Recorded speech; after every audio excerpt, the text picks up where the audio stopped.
Phantom of the Sierra Madre, the World War II GI Tikbalang encounters. In the violent, rain-drenched jungles of the Sierra Madre Mountains during World War II, American GIs and Filipino guerrillas fought a brutal war of survival against the occupying imperial forces.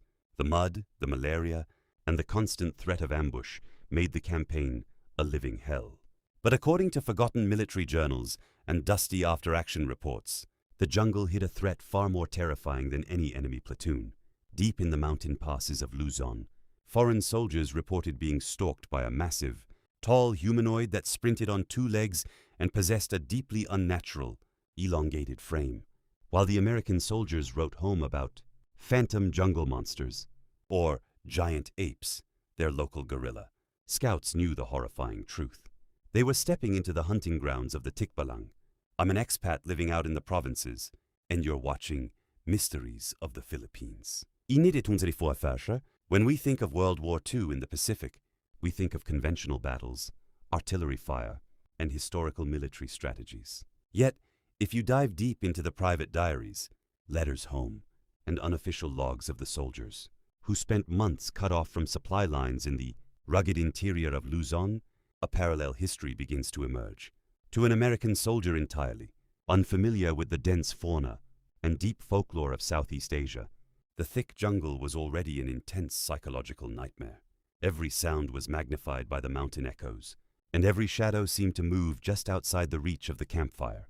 But by late 1944, a series of bizarre, highly consistent reports began circulating among isolated Commonwealth units and frontline American scouts reports of a creature that completely defied the laws of known biology. They described a giant, hairy stalker that seemed entirely immune to the terrors and noise of modern human warfare. The first report at Ridge 404, the earliest distinct military account of this entity, comes directly from the handwritten journal of Sergeant Thomas Miller, a combat engineer assigned to a reconnaissance unit charting a new supply route through the rugged Sierra Madre range. In October of 1944, Miller's small squad, accompanied by 3 local Filipino resistance fighters, set up a temporary camp on a steep, fog-shrouded ridge. Around midnight, the entire camp was suddenly awakened by the sound of massive, heavy objects crashing through the high canopy above them. At first, the men assumed it was an incoming artillery mortar or a large falling branch. Then came the rocks. Large, basketball-sized stones began raining down on their perimeter, thrown with an impossible mechanical force from the pitch-black tree line. The velocity was so intense, it was snapping thick bamboo stalks like toothpicks, instantly putting the entire squad on high combat alert.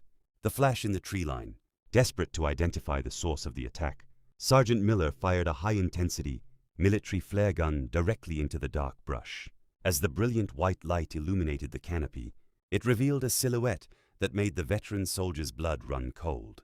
Standing easily 9 feet tall at the edge of the clearing was a creature with a muscular, hair-covered torso and disproportionately long, spindly limbs. The entity did not scatter like a wild animal. It stood perfectly still for a split second, staring directly into the chemical light before retreating backward into the deep bamboo on 2 legs with terrifying speed. Miller's initial journal entry from that night described the beast as an unidentified giant ape, completely baffled by how a primate of that scale could exist on the island, the horse-headed phantom. But as Sergeant Miller wrote more details into his log, he noted a feature that made the primate theory completely impossible. In the brief burning flash of the white flare, he observed that the creature's skull was elongated, narrow, and distinctly non-ape-like. It resembled the gaunt, powerful skeletal structure of a massive wild horse or a distorted hound. When he recounted the terrifying sighting to his Filipino scouts the next morning, expecting them to help him track what he assumed was a dangerous rogue animal, the native resistance fighters fell completely silent. They refused to enter the northern valley, packing their gear and warning the Americans that they had blindly trespassed into the ancient domain of the Tikbalang, a powerful, guardian spirit known to mislead travelers and fiercely, the labyrinth of the mind.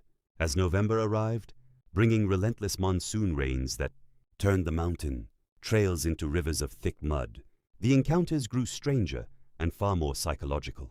A platoon from the U.S. 6th infantry division became heavily disoriented. While pursuing an enemy detachment through a dense, canopy-covered bamboo forest in the central Luzon highlands. According to a young private's letter sent home to Ohio, the entire platoon found themselves walking in a massive, impossible circle for 3 consecutive days. Every single landmark they used for navigation seemed to vanish into the mist, and the jungle paths appeared to actively morph and shift behind them. No matter which direction they marched by compass, they ended up right back at the exact same clearing, their mapping equipment rendering completely useless under the heavy jungle roof. The local Filipino scouts embedded with the infantry unit immediately recognized the spiritual phenomenon. They explained to the frustrated American commander that this was the Tikbalang's jest, a classic, malicious trick where the entity uses its reality-bending influence to trap intruders in a waking labyrinth, forcing them to wander until they drop from sheer exhaustion. To break the supernatural spell, the native guides insisted on a strange, ritualistic countermeasure. Every single soldier in the platoon had to take their olive drab utility shirts off, turn them completely inside out, and put them back on.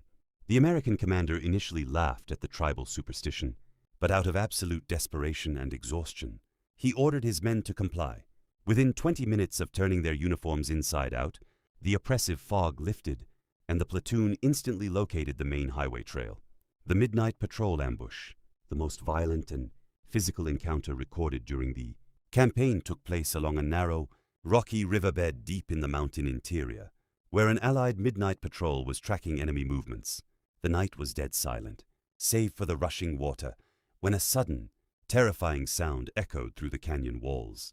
It was a loud, deep, rhythmic clicking sound, like massive fingernails snapping violently together, accompanied by a low, vibrating snort that sounded exactly like a giant horse clearing its throat. Before the squad could even raise their rifles to defensive positions, a massive dark shape exploded from the high ferns. It didn't attack with weapons. It used its sheer mass and velocity, barreling through the center of the column like a freight train. The silent agreement, a GI at the rear of the patrol line, was struck directly by an impossibly long, powerful leg, sending him flying 10 feet into the rocky riverbed. The remaining soldiers opened fire, pouring dozens of rounds of ammunition into the darkness, but their bullets hit nothing but ancient hardwood trees. The entity vanished into the upper canopy as quickly as it had arrived. It left behind a strong, iron-like scent of sulfur and a set of massive, deep indentations in the mud that resembled oversized, distorted hooves. By the winter of 1944, a silent agreement formed among the veteran scouts operating in the Sierra Madre. They stopped reporting these encounters to the high command, knowing military intelligence would simply dismiss the sightings as combat, fatigue, or jungle rot hallucinations.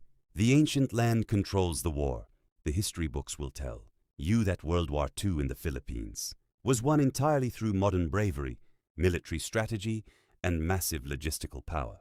And while that is absolutely true, the private journals of the men who actually bled in the mud of the Sierra Madre tell a far more mysterious story.